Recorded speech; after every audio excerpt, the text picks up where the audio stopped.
Semaine pleine pour les sélections nationales. Après les dames ce mardi, les Lions chaussent les crampons vendredi pour affronter l'Ouganda lors de leur première sortie avant de défier le Zalan national lundi prochain. Bonsoir à tous et bienvenue au cœur du sport sur Canal International.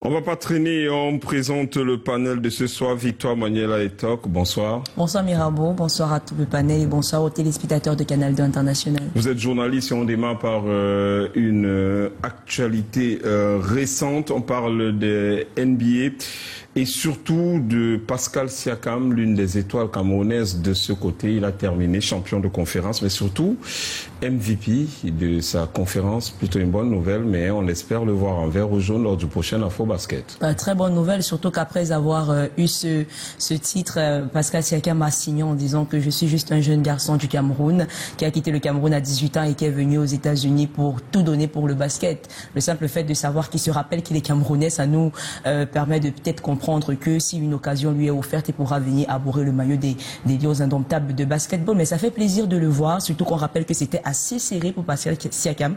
C'est à 5 voix contre 4 qu'il a obtenu ce sacre. Peut-être on est en voie de voir un Pascal Siakam encore sur le toit du NBA pour cette saison, soit dans quelques semaines seulement après le magnifique parcours qu'il a fait en 2019. On rappelle seulement qu'il rejoint l'Indiana en janvier 2024.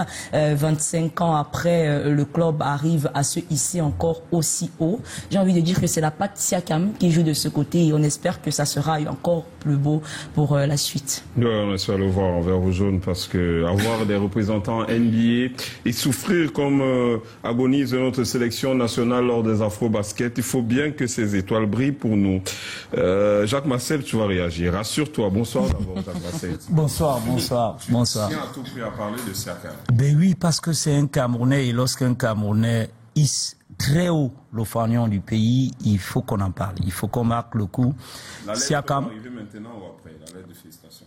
Ben, du ministre ou de la République? La lettre. Ben, je n'en sais pas, je suis pas un responsable du gouvernement ou de la République. L'être ou pas, nous sommes Camerounais.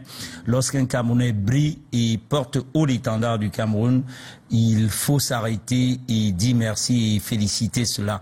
Siakam, c'est un basketteur sous-côté, vraiment sous-côté, mais qui fait son bonhomme de chemin, il n'attend pas cela. Lorsqu'il est, on fait le transfert, pour parler trivialement, du côté d'Indiana, tout le monde s'est dit, ben, pourquoi il y va? Mais aujourd'hui, on voit que c'est le major player de cette franchise. Oui, il est aujourd'hui, parce qu'il y va, il n'a pas fait les playoffs pendant 2 saisons, après avoir gagné le titre avec les Raptors, il y va, première saison, boum, il est comme All-Star, il est All-Star déjà, première saison.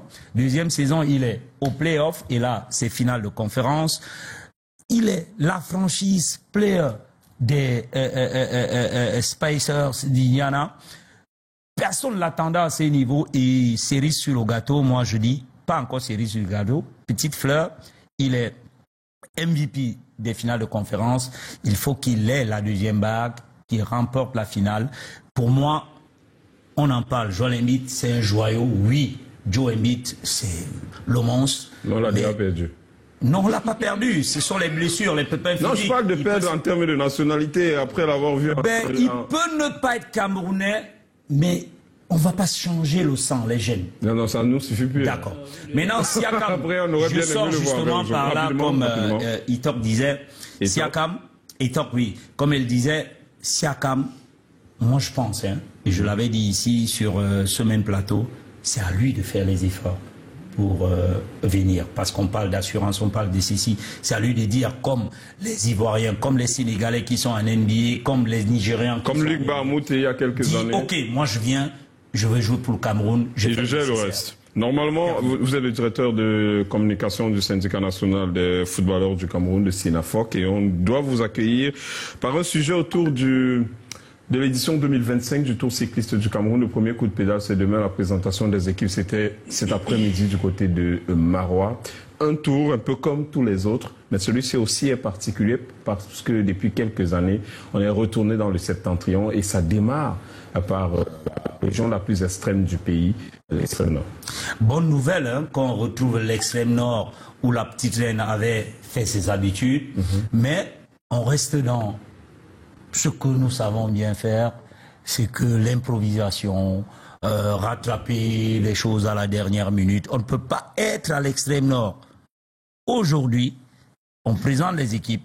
Demain, on doit donner le premier coup de gong pour parler comme en boxe, mais le premier coup de pédale pour la première étape, ce critérium qui ira de Marois à Mora et revenir à Marois, et que le président de la Fédé, lui, il est à Yaoundé.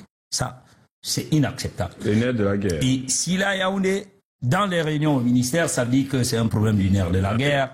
La fédération, je n'en suis pas membre, je ne sais pas comment ça fonctionne, mais si le président se retrouve à Yaoundé, ça veut dire que sur le plan administratif, sur le plan de ceux qui nous font croire que l'autocycliste international du Cameroun est une compétition de souveraineté nationale, l'autocycliste, super. Quand on sait que cette compétition est inscrite au niveau des compétitions de l'Union internationale cycliste, ça veut dire qu'on savait que à cette période-là, on aura cette compétition.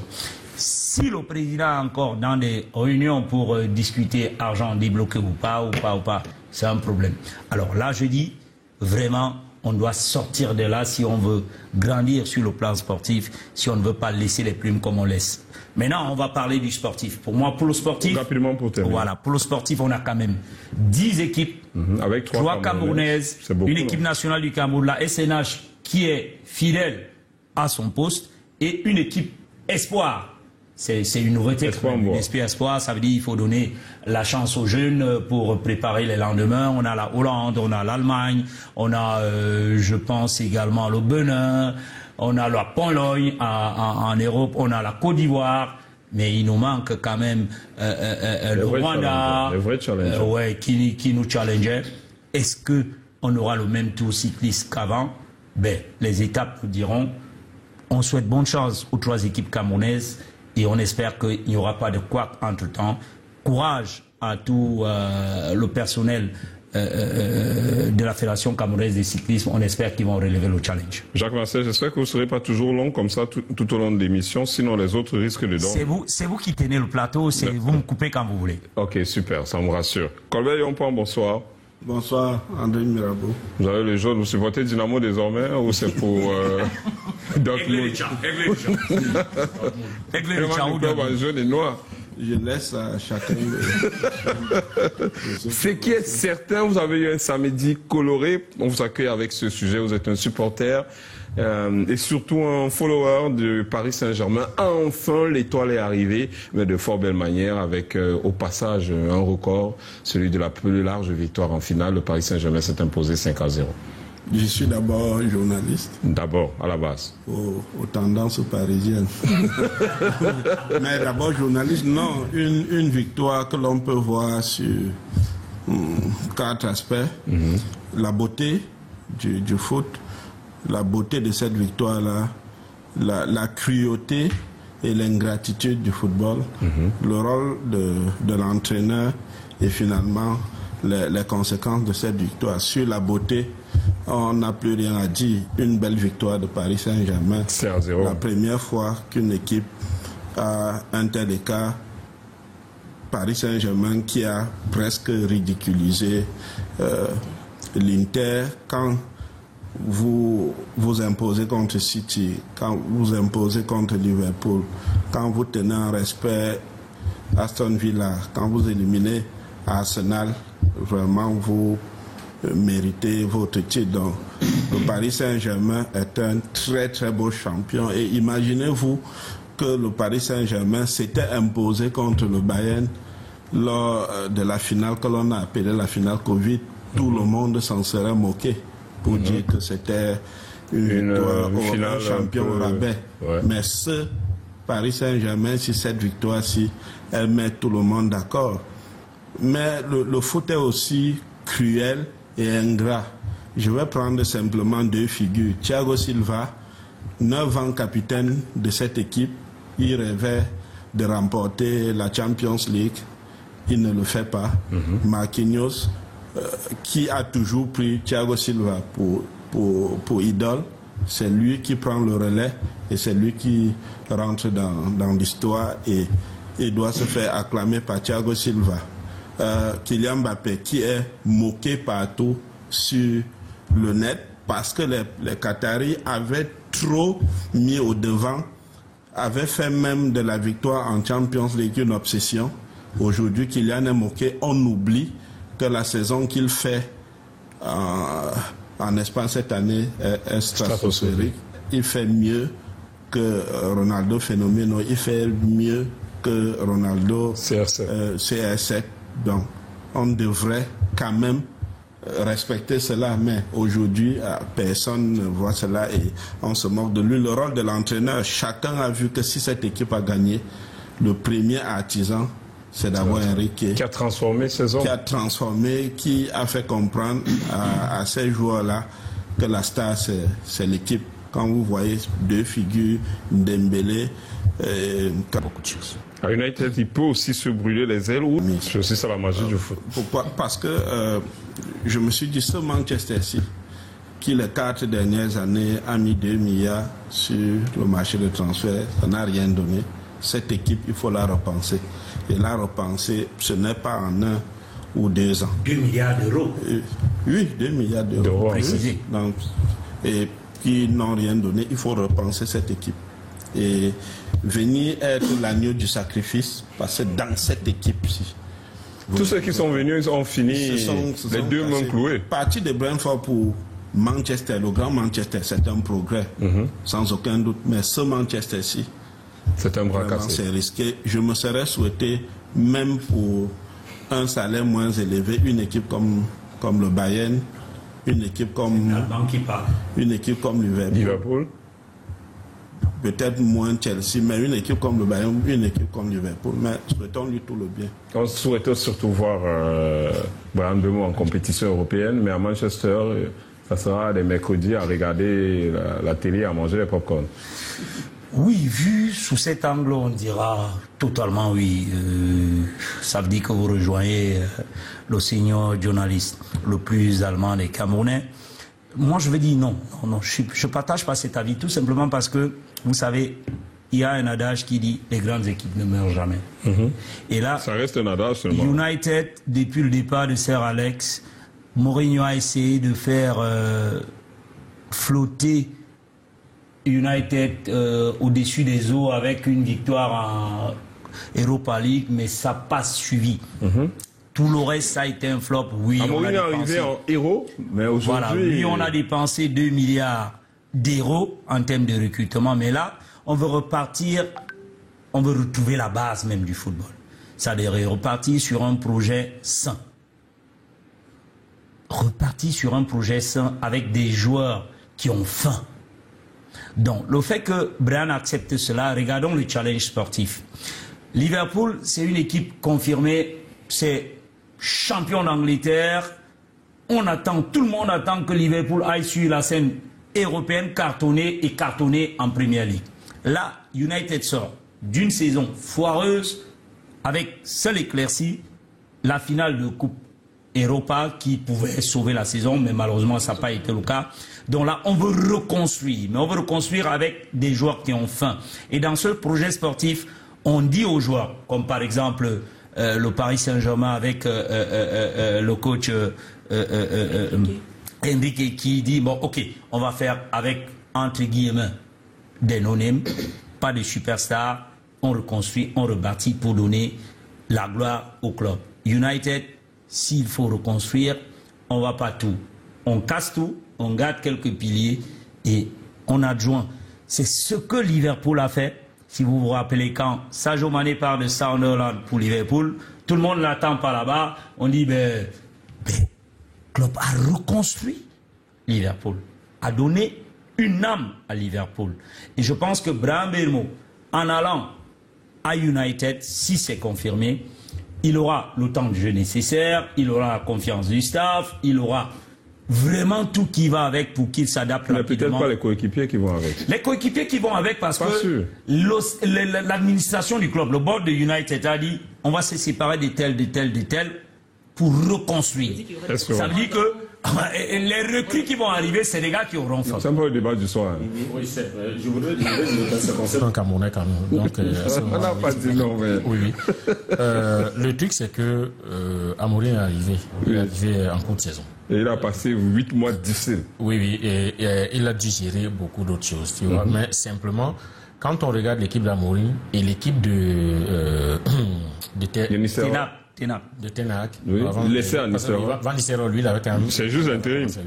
Donc, quand tu regardes, il y a eu des avancées dans le jeu. Bon, malheureusement, ça n'a pas suffisamment pris. Il y avait des choses que personnellement, en tant qu'analyste, je voyais faire du côté... D'ailleurs, la production de Manchester, de United, de Ten Hag, moi, ça ne m'étonnait pas par rapport à ce que je voyais. Et quand Amorim est arrivé, j'ai vu qu'il y a des avancées. Bon, c'est pas le thème du débat.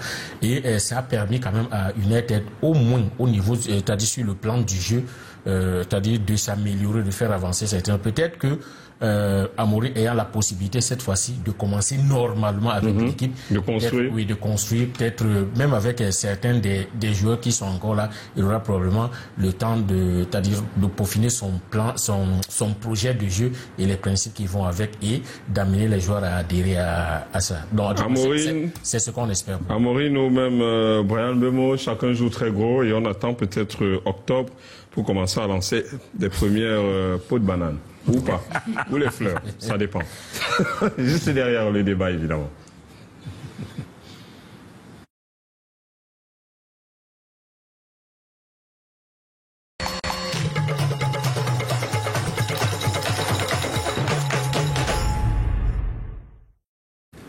Au débat, on parle des sélections nationales. Vous pouvez évidemment évoquer les U20 qui n'ont pas joué parce qu'ils font partie de cette chemise, de cette fenêtre FIFA du mois de juin. Le match a été annulé, mais ça peut être évoqué dans ce bilan des sélections nationales. La première à fouler la pelouse, évidemment, c'est la sélection nationale dames et on démarre par elle. Et cette défaite 0 but contre 2 cet après-midi en amical face aux Super Falcons du Nigeria. C'est la bête noire, je vous rappelle. Le Cameroun n'a plus marqué face au Nigeria depuis 2012. La dernière fois qu'on a marqué face au Nigeria, c'était en 2012. 2014, c'est défaite 0-2. 2016, c'est défaite à Yaoundé 0-1. 2018, c'est match nul et défaite au tir au but. 2022, c'est défaite 0-1 en quart de finale de la CAN. Récemment, lors des qualifications des Jeux Olympiques, c'est match nul ici à Douala et défaite 0-1 du côté du Nigeria au retour. Et cet après-midi, pour la première fois depuis 2014, on a perdu avec 2 buts d'écart. Entre-temps, c'était toujours 0-1, mais cette fois, on a pris de cet après-midi, on le voit, premier but penalty, évidemment, d'Ajibade à la 28e. Et derrière, 43e, on laisse tout le monde sur le carreau avant de délivrer ce centre pour Ajibade pour le 2-0. On jouait la 43e. En deuxième mi-temps, on n'a plus pris de but, mais c'est qu'il est sûr, on a perdu 0-2. On démarre par le coach. Coach, on a pu gagner, on n'a même plus marqué à cette équipe depuis 2012. Et aujourd'hui encore, on a l'impression qu'on a tout fait pour poursuivre la série noire. Oui, bon, c'est vrai que pour ce match, c'était un peu particulier. Je pense que les Lions n'ont même pas eu le temps d'être ensemble pour pouvoir... On a repoussé au match de 24 heures pour permettre au moins d'avoir 2 séances ensemble. Donc, parce que la première séance de samedi, c'était le groupe réduit. Le groupe complet, c'est dimanche. Et on a dit, si on joue lundi, ça risque d'être catastrophique. On joue mardi pour que vous ayez au moins 2 séances ensemble. Oui, alors pourquoi on prenne 2 buts au lieu d'en prendre plus, peut-être. Par exemple. Donc, mais au moins, ça, donc, les Lions ont joué. Mais moi, tu sais, personnellement, ça m'étonne pas beaucoup. Ça m'étonne pas beaucoup. C'est vrai que nous avons été en progrès pendant un certain temps, mais nous n'arrivons pas encore à rivaliser avec les Nigérians. C'est un peu compliqué, c'est un peu notre bête noire aussi. Donc depuis 2012, moi j'avais pas fait ce constat que depuis 2012 on n'a pas marqué un but à l'équipe nigériane. Bon. Peut-être que ça peut s'expliquer par certains, mais au moins, on aurait pu marquer un but, au moins, depuis, ça dit... Non, on l'a pas fait, coach. On l'a pas fait. Les coachs se sont succédés, mais personne n'a jamais trouvé la formule. Je suis vraiment étonné. Je vais peut-être pas faire toute l'histoire pour regarder le passage de la manière dont il faisait jouer l'équipe, pourquoi est-ce qu'à certains moments ça a été un peu compliqué. Jean-Baptiste a démarré par un 0-0 et on s'est dit que peut-être va le faire, mais là ça commence à chuter. Voilà, mais maintenant moi j'ai malheureusement pas pu voir le match, et c'est pas parce que là où je voyais pas. Finalement, toi, t'as pu voir le match, mais quand je regarde les images, notamment le deuxième but tel qu'il est marqué, le but est marqué, là on n'est pas en place. Hein. Oui, mais après la pelouse était aussi lourde, hein, parce qu'il y a forte pluie. Oui, mais ça tu vas expliquer à qui? Le but, c'est le but.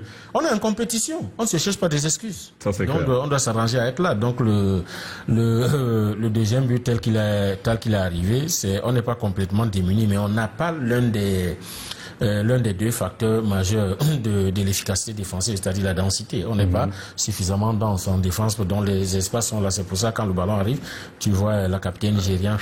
Tout simplement. Elle est pratiquement seule. Donc c'est des choses qui gênent. Bon, peut-être aussi par le fait que certains automatismes n'étaient pas encore là. En 2000, c'est nous qui organisons la CAN 2016, donc à Yaoundé en finale.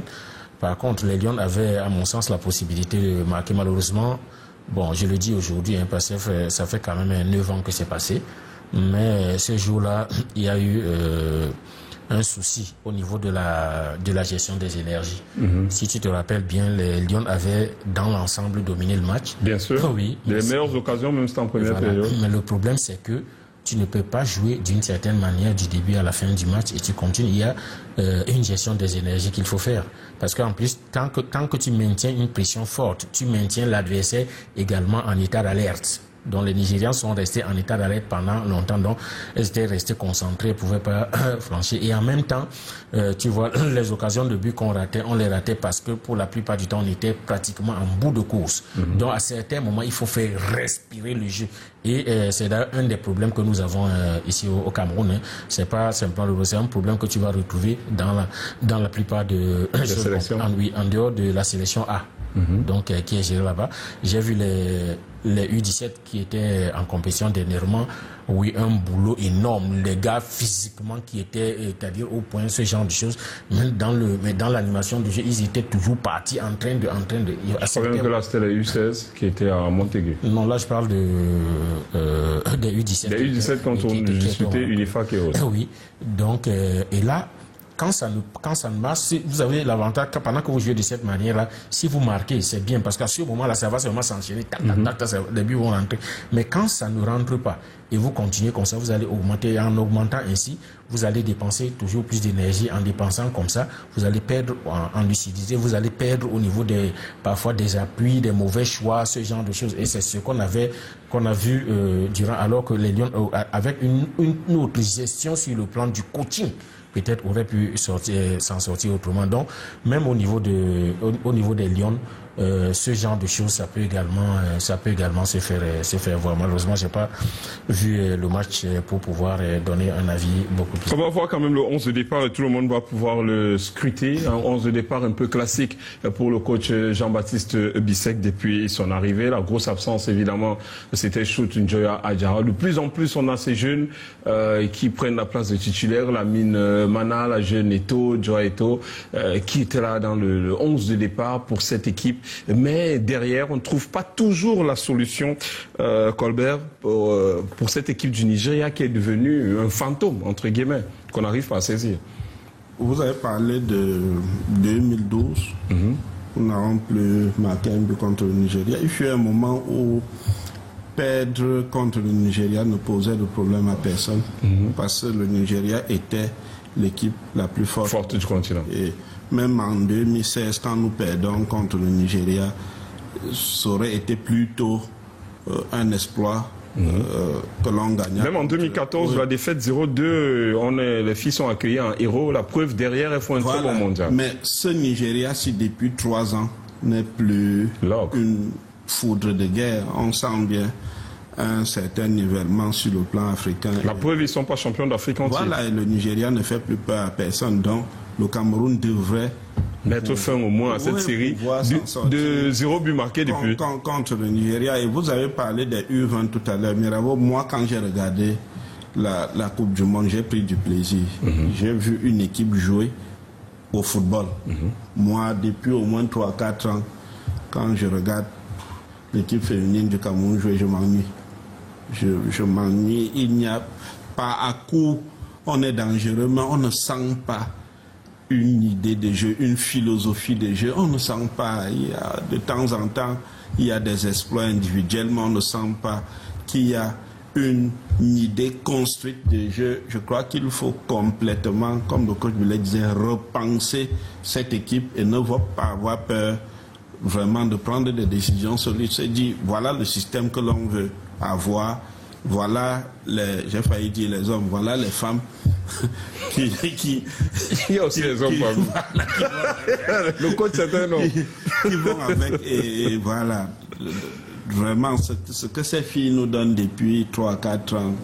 C'est difficile. La preuve, on sera par la prochaine Coupe d'Afrique des Nations. On avait l'impression qu'on avait guéri, entre guillemets, avec la victoire en amical, Victor Manuela face au Maroc il y a quelques semaines, en début avril. Mais là, on rechute. Et on peut se dire qu'il y a des circonstances, peut-être pas atténuantes, mais des circonstances qui prouvent la préparation bâclée, la liste qui sort la veille du voyage, les joueuses qui ont 2 séances d'entraînement. On a tout préparé pour ne pas enchaîner.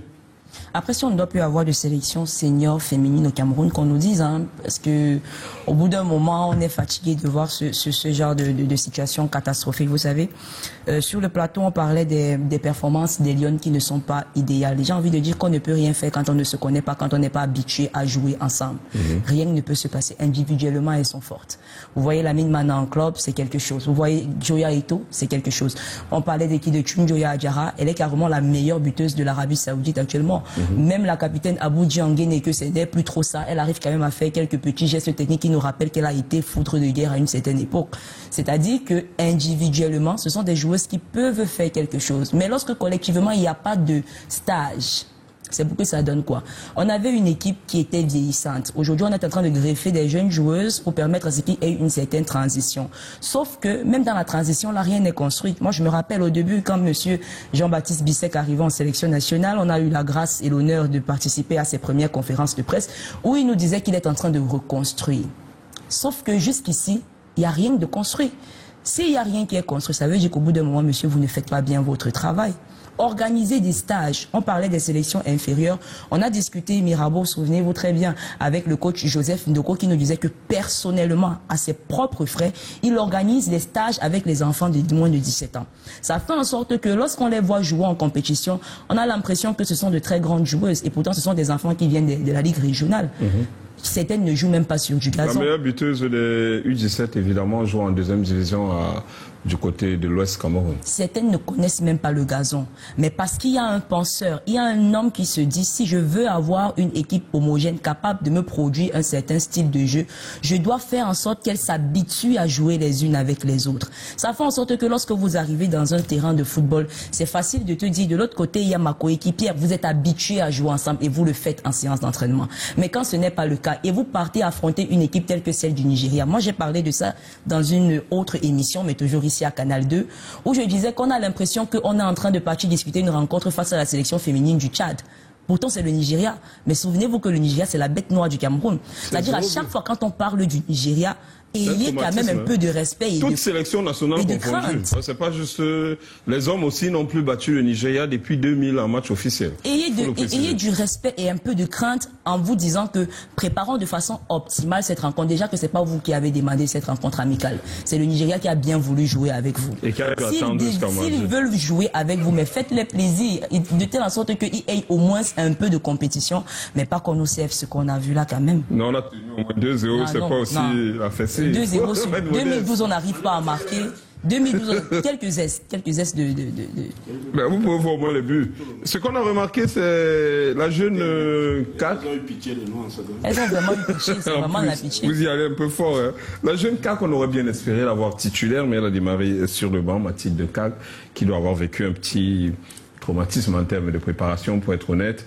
Elle qui a disputé plusieurs rencontres avec les sélections jeunes de la France, aujourd'hui rejoint le Cameroun et vit son premier stage vraiment dans des conditions particulières. Derrière, il y a un 0-2 pour les Lions. Il faudra rebondir parce que déjà, en octobre, ça démarre avec les qualifications de la CAN. On défie l'Algérie. Et là, c'est pas la meilleure façon de se préparer. Vous savez, André Mirabeau, on a la particularité au Cameroun qu'on court toujours après les urgences. C'est-à-dire qu'on est toujours en mode réaction, il faut rattraper ceci, on ne programme rien, on ne prévoit rien, on ne se projette pas. Et ça ne date pas d'aujourd'hui.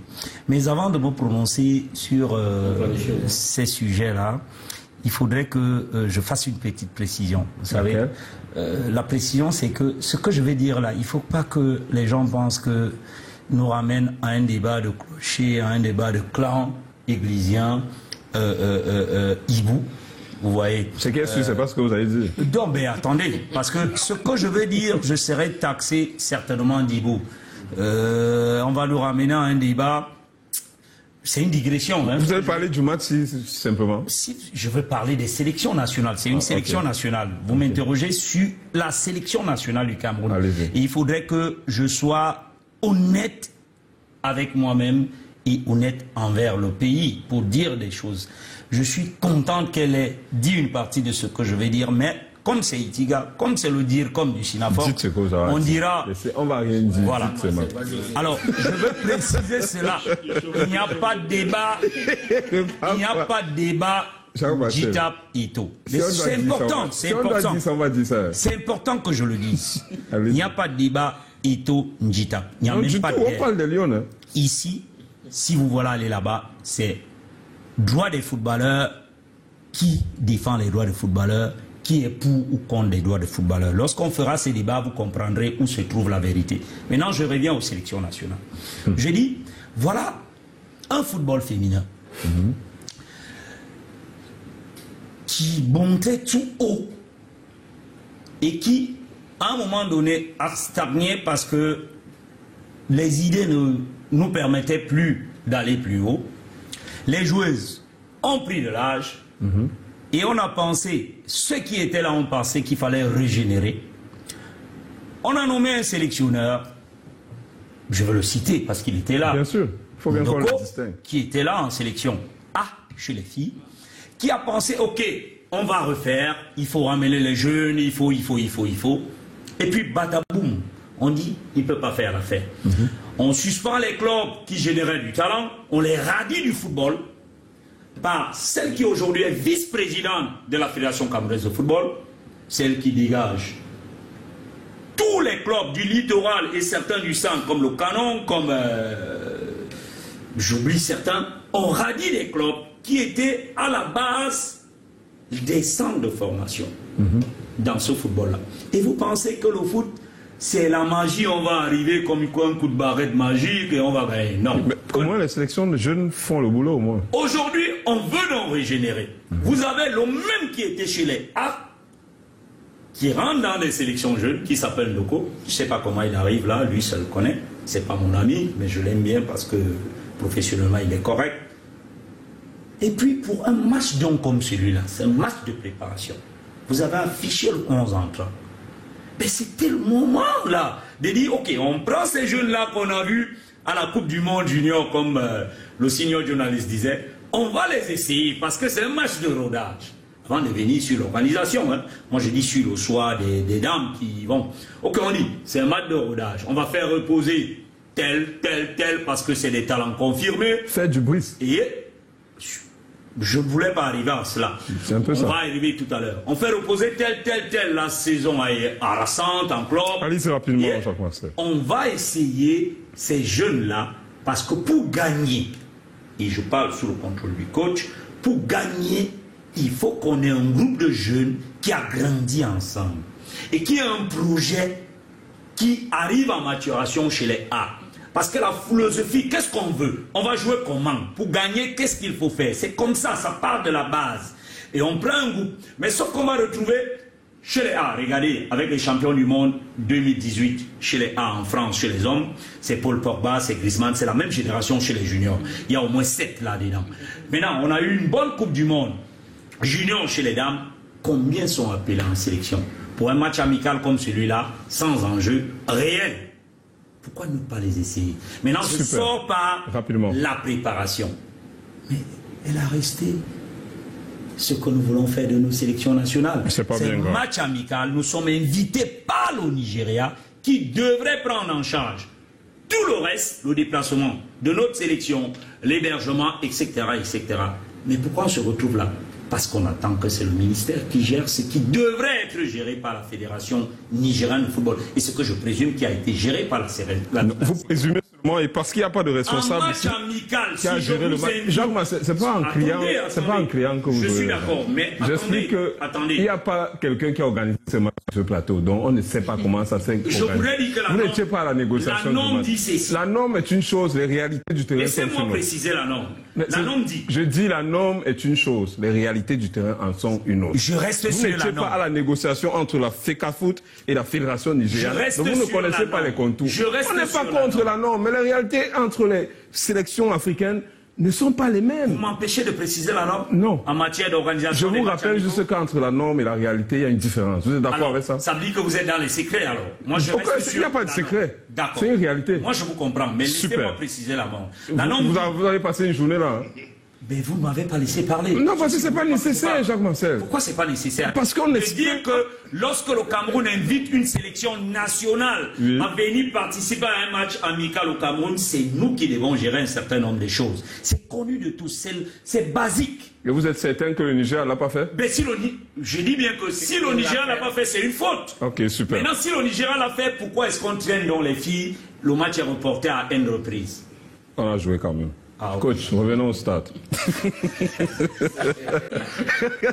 Qu'est-ce qu'on tire de ce type d'expérience? Qu'est-ce qu'on tire? Bon, c'est ce qui est un peu difficile avec les sélections, c'est qu'on n'a pas le temps l'occasion d'être régulièrement avec les...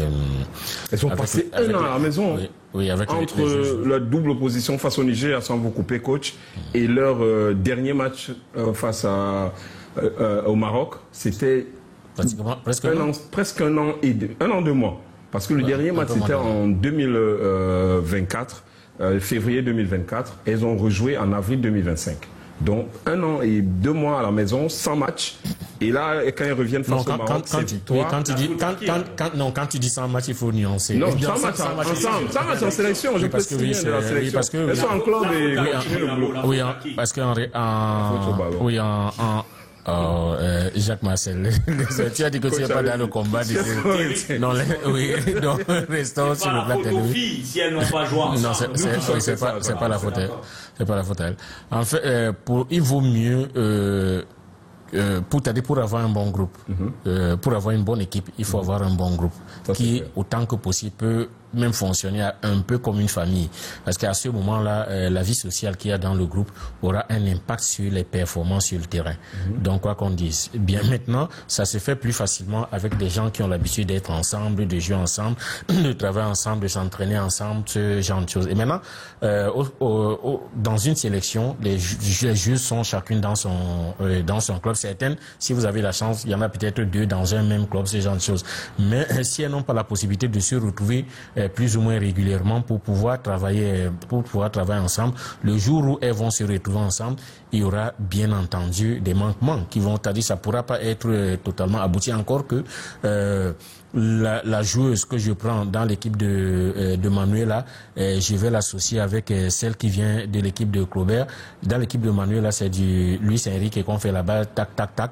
Dans le club de Claubert, peut-être, oui, c'est peut-être du long ball, second ball, tu vois, ce genre de choses. Et maintenant, quand on arrive, et en l'occurrence, là, il faut le dire aussi une fois, c'est que normalement, il y a 2 sortes de sélectionneurs et ça a un impact. Permets-moi de développer un tout petit peu. Ça a un impact. C'est que on ne choisit pas les joueurs les joueuses n'importe comment. Quand on les choisit, on doit les choisir par rapport à un projet. Le projet peut donc aller sur 2 plans. Le premier plan, celui que beaucoup d'entraîneurs aujourd'hui utilisent, c'est quoi? J'ai mon projet de jeu, j'ai mon idée du jeu, ma philosophie, mon projet de jeu, mon concept, dont je sais comment je vais jouer. Et même le système de jeu, il est inclus. Mes principes de jeu, je les connais. Et donc, c'est déjà conçu dans ma tête. Et alors maintenant, je vais prendre les joueurs qui vont venir animer ça. Donc à ce moment-là, Jacques Marcel peut être un bon joueur mais il n'entre pas bien dans mon oui, il peut donc ne pas faire partie de mon équipe, ou du moins ne pas faire partie malgré en tant que comme élément majeur de mon parti, malgré de mon équipe, malgré comment dire, ses qualités. Bien, ça c'est une partie. L'autre partie, c'est que, et tu vois donc que non, président, d'abord, l'autre partie, c'est que j'ai 1, 2, 3 top players qui peuvent être très, très décisifs. Et à ce moment-là, je les choisis d'abord. Et je regarde comment je les dispose sur le terrain. Ça crée une certaine homogénéité entre eux. Et maintenant, je choisis les joueurs, les pièces qui vont les accompagner pour que eux, ils puissent être décisifs et permettre à l'équipe de performer. Et tu vois, à partir de ce moment-là, quand on a ça en tête, bien calé dans sa tête, le choix des joueuses ça ne se fait plus complètement à hasard. Il ne suffit pas de dire que Claubert est bon, je vais le prendre, l'autre est bon, je vais le prendre. Je vais le faire jouer comment? Il faut bien que je sache. Oui, il faut bien que je sache comment. Et quand je le fais donc, si par exemple mon projet de jeu c'est tac, tac, tac, tac, tac, tac, tac, un peu barcelonais et tout, je ne vais pas prendre n'importe quelle joueuse. Donc je prends les joueuses qui m'ont prouvé à partir de ce qu'elles produisent dans leur club, qu'elles sont capables de faire ce jeu. Et quand elles arrivent donc en sélection, comme moi je vais faire un peu du Ndoko, c'est-à-dire le jeu posé, immédiatement, dès que je fais un peu de travail en maîtrise collective, tout le monde va. Je n'aurai pas plus besoin comme en club, parce qu'en club, j'ai du temps. Je peux faire, je dis n'importe quoi, 20 séances d'entraînement dans ce sens-là pour que ça donne. En sélection, je n'ai pas ces 20 séances. J'ai 2 séances dans ce sens-là. Donc, il faut que ça donne, ou que ça aille vite, très rapidement. Et si j'ai donc pris des joueuses qui n'ont pas la capacité de faire ça, ça peut demander un peu de temps et donc les limites vont se faire voir, par exemple, sur le terrain. Je propose qu'on revoie les 2 buts et on va constater qu'à l'axe, c'est devenu un problème chronique. On a changé les hommes, les femmes. Oui. On a changé les femmes à plusieurs reprises et ça finit toujours, que ce soit sur le côté, sur le pénalty, le ballon rebondit à l'axe et finit sur le côté par une faute. Mais ça commence à l'axe. La faute est d'abord à l'axe. Sur le deuxième but, 0 présence à l'axe. Et c'est le deuxième but. Donc, Claubert, c'est devenu un problème chronique. On a changé les femmes. Estelle n'est plus là aujourd'hui. Et on a ramené d'autres comme la jeune CAC qui débarque. Mais à l'axe, ça reste un problème et on ne pourra pas s'en sortir si défensivement parlant, nous ne sommes pas en place, Claubert. Il faut reconstruire l'intégralité de l'équipe. Et ça commence par la défense. Ça commence par... Quand on parlait de l'axe, coach, ça finit à l'axe. Et il n'y a personne. C'est le désert. Moi, je préfère avant que Claubert ne réponde. Oui, je vais essayer de dire rapidement. Contrairement à ce que les gens pensent, c'est l'idée qui est répandue. Tu vois, il est beaucoup plus facile de construire une équipe défensivement que de la construire offensivement. Offensivement, ça demande énormément de travail. Vous ne pouvez même pas savoir. Oui, du talent. Parce que oui, chaque fois que, sur le plan offensif, dès que vous ratez un contrôle, vous êtes en difficulté. Sur le plan défensif, tu peux dégager le ballon, le problème. Super. Donc, mais simplement, la défense, c'est la rigueur, c'est la discipline, c'est la densité. C'est-à-dire, vous devez être, votre positionnement, on doit vous amener, c'est un certain état d'esprit. Oui, c'est-à-dire qu'on doit, oui, pour travailler en bloc, vous ne pouvez pas défendre aujourd'hui. C'est-à-dire, toutes les organisations sont aujourd'hui des organisations en zone. Les organisations individuelles, ça n'existe plus. C'est vrai que les organisations en zone admettent un marquage serré dans la zone, c'est pas interdit. Donc, ça existe comme ça. Mais en fait, le travail défensif n'est pas seulement dans le secteur défensif. Non, c'est pas seulement dans le secteur défensif. Mais maintenant, lui, il est en train de dire, parce que moi, je n'avais pas remarqué, il est en train de dire, au niveau de l'axe central, il y a c'est compliqué depuis. Mais maintenant, quand tu regardes, voilà, dès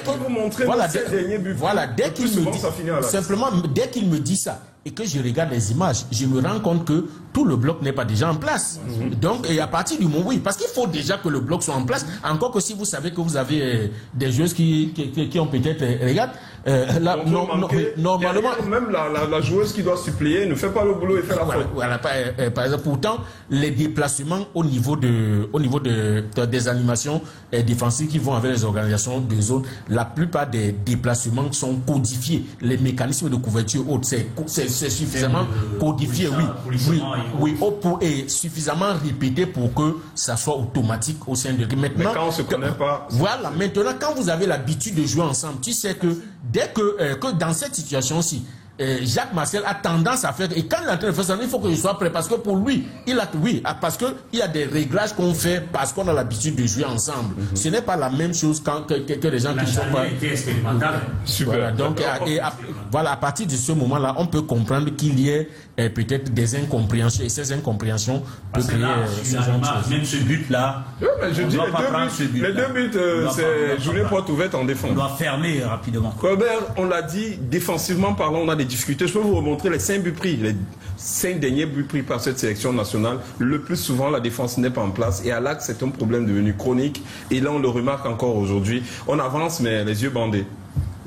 Mirabeau, je ne veux pas défendre quelque chose qui est visible par tout le monde. Mais je dis, si vous prenez la chose comme ça, vous serez en train de faire un mauvais jugement. On parlait du Paris Saint-Germain tout à l'heure. Quand on encaisse le but, les dernières personnes à voir, c'est les défenseurs. Ce sont les défenseurs. Est-ce qu'il y a eu un premier bloc défensif qui sont les attaquants? Pas sûr. Nos milieux de terrain ont récupéré combien de ballons? Quand on va au départ du premier but, ça va. Voilà, donc malheureusement, la défense, ce sont les dernières personnes que l'on voit. Voilà, donc je crois que c'est un problème collectif. C'est un problème collectif. Donc c'est l'animation défensive qui fait le résoudre. Pour résumer, deux choses à faire: reconstruire une équipe. Ça veut dire un entraîneur qui a des mains libres pour reconstruire l'équipe et juger sur les résultats. Et pour cela, on doit lui donner les moyens. Lui donner les moyens veut dire permettre d'avoir des les standards internationaux aujourd'hui, c'est que les matchs amicaux se préparent au moins un an avant. Pas 3 mois ou 2 semaines ou 1 an à 2 ans avant. Il faut le faire. Aujourd'hui, qui doit le faire? Quand on se rend compte, quand les décideurs, on ne sait plus qui est qui. Donc, merci d'avoir évité de parler des décideurs. Pardon, non, je vous allez réagir. Vous permettez d'abord à Victor Manier. Pendant qu'on y est, les couleurs là, c'est le drapeau du Cameroun là. Non, le blanc, on en a pris l'habitude. On a quelle histoire avec le blanc? C'est pas une affaire d'histoire. Le maillot avec lequel on joue en Coupe des Confédérations, c'était le maillot blanc. Quelle confédération? La Coupe des Confédérations en 2003. Oui, mais plusieurs matchs en blanc. Non, un seul match en blanc. Et c'est pour ça que ma vie info, il décède, il n'a pas le drapeau du Cameroun sur lui. 30 secondes si tu me le permets. S'il le plaît, 30 secondes. Vous avez des images hors du commun. Oui, ma vie info, il a un maillot vert, un short blanc et des bas blancs. Les couleurs du Cameroun, c'est pas du vert blanc. C'est une autre histoire. Mirabeau, vous parlez là essentiellement d'un chantier tactique qui arrive à mettre en difficulté la défense centrale. Alors, on revient, c'est le coach. C'est lui, c'est son boulot. Il va passer. C'est lui qui choisit les joueurs. Ok. Qui choisit même l'animation défensive. Moi, je sors par là, je vais dire ceci. Rapidement. En football, le football féminin est différent du football masculin. C'est sûr. D'accord. Ok. Vous ne pouvez pas prendre ceux qui gagnent en football féminin partout dans le monde. Les entraîneurs qui gagnent ont fait leur preuve déjà dans ce football-là. La France a essayé avec Hervé Renard. Jean-Baptiste. Attendez, je fais une analyse. Je ne parle pas des hommes ici. La France a essayé Hervé Renard qui chez les hommes a gagné. Mais arrivé chez les femmes, c'est pas la même chose. Ça n'a pas marché. Il faut s'adapter. Il faut accepter un certain nombre de choses. Mais pour moi qui connais un peu Jean-Baptiste Bisset, qui est têtu, qui est fidèle. Non, têtu, c'est pas le bon mot. Je dis têtu parce que, entre guillemets, il est fidèle à ses idées. Il est fidèle à ses idées. C'est mieux. Il n'écoute pas. Vous comprenez? Pas qu'il n'écoute pas. Mais il n'écoute pas parce que quand on arrive chez les filles, il faut s'adapter. Il faut se réinventer. Il faudrait qu'il le fasse, qu'il se réinvente. Je ne voulais pas être long. Son premier match, on joue le Kenya. La conférence de presse d'après-match, c'était la catastrophe. Oui, mais derrière, on est éliminé pour la CAN. Et il promet qu'il va se qualifier et qu'il va arroser le Kenya. C'était à Bipanda, en conférence de presse d'après-match. J'y étais, je parle des faits. Et je parle aussi de son attitude pendant ce match. Vous savez... Non, on ne fait pas le procès de Jean-Baptiste, hein? Non, mais c'est lui le problème. L'architecte de la sélection féminine. Oui, mais vous ne jugez pas sur un match qu'il n'a pas pu préparer quand même. Il n'a pas pu préparer. On est sur un... Jacques Marcel, au moins pour ce match, il n'a pas préparé ce match. Donc il n'a pas eu le temps. On ne peut pas faire une fixation sur un entraîneur qui n'est pas sur ce plateau et vous voulez l'allumer. Il n'a pas eu le temps de préparer ce match. Non, l'analyse, on l'a compris. Mais non, vous l'avez compris, vous êtes sûr que ceux qui me regardent l'ont compris? Après... C'est moi qui décide. Ok, d'accord. Ça veut dire que vous déciderez donc de ce que je vais dire aussi après. Victor Mayela, on va sortir sur ce sujet. Évidemment, il faut qu'on parle des Lions sur ce plateau. Oui. Vous m'avez pas laissé. Il faut qu'on parle des Lions. Laissez-moi parler des dames et laissez-moi aller au bout de Non, mais vous ne tirez pas à boulet rouge sur le coup. Je ne tire sur personne, je fais une analyse. C'est pas un débat de personne. Une analyse avec un flingue. Victor Mayela, il faut bien qu'on tire les leçons de ce match face au Nigeria parce que derrière, il y a des échéances importantes et on a remarqué l'utilisation des jeunes nous apporte peut-être du sang neuf, mais il faut peut-être faire un peu plus.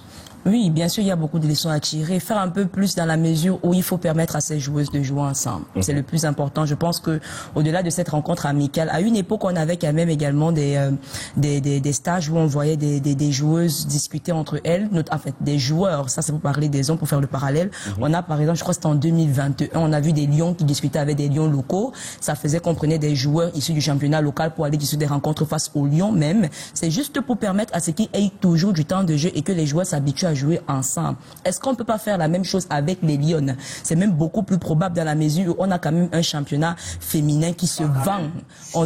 Voilà, on a un championnat féminin qui se vend. Dans cette colonie, on a au moins 8 joueuses qui issues de ce championnat. Qui pouvaient faire stage local avant. Effectivement, donc on peut essayer. Moi, je le disais encore, il peut y avoir association de coachs. On peut avoir un Jean-Baptiste Bisset qui va voir Hassan Bala et même le coach Ndoko pour lors d'un stage qu'ils construisent quelque chose et qu'on ait des rencontres des Lions avec des joueuses locales. Ça fait en sorte que chacune apprend à connaître comment l'autre joue et on a une équipe assez homogène au lieu d'avoir ce genre de résultats. Mais je pense que on va pas trop tirer sur le coach parce que malheureusement la situation n'était pas à sa faveur. Avoir une rencontre qui se prépare de cette façon, il fallait que quelqu'un prenne des responsabilités et pour le coup c'est le Nigeria qui a pris ses responsabilités en décalant la rencontre qui devait se jouer parce que si on a pu, effectivement, si on a pris un 2-0, on aurait pu prendre peut-être un 10-0 si on avait joué la rencontre, je crois, du 31 mai.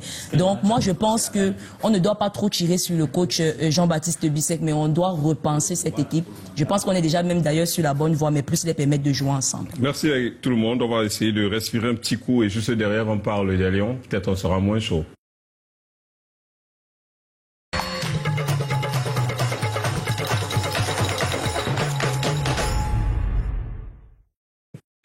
C'est Jacques Marcel.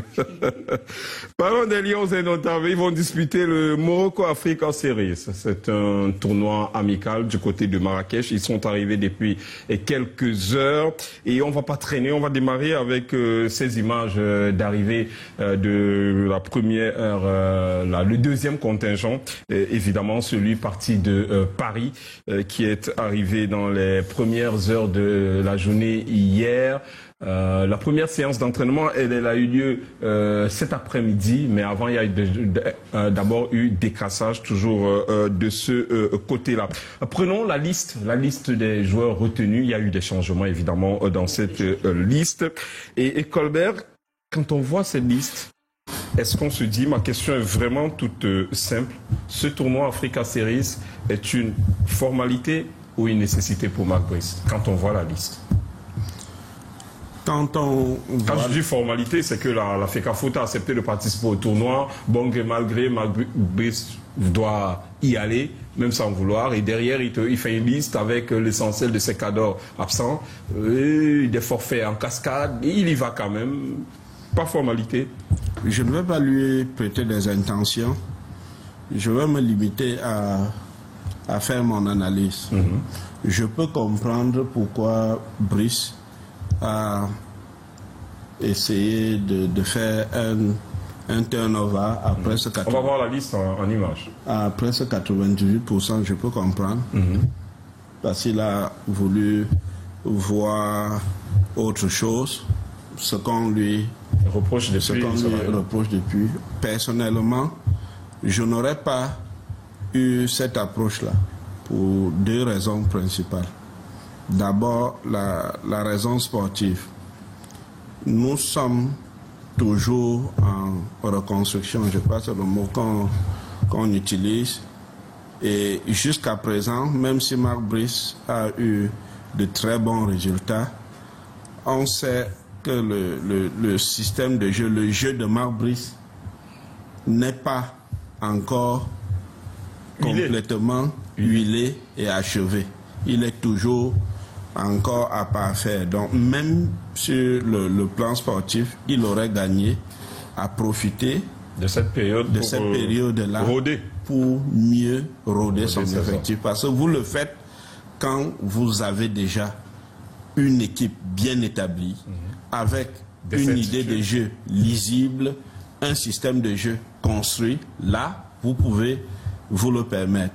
Mais le faire quand votre jeu est encore un peu balbutiant. La seconde raison, on l'a remarqué par exemple face à la Libye. Nous n'avons jamais, en dehors du dernier regroupement au Cameroun, nous n'avons jamais eu 4 jours successifs d'entraînement.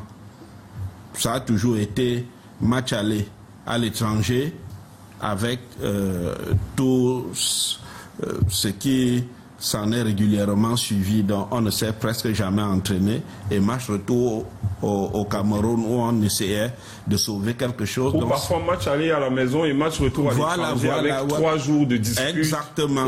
C'était l'occasion d'avoir l'équipe de façon continue, au moins sur une semaine, et ça aurait été profitable. Donc moi, je ne l'aurais pas fait.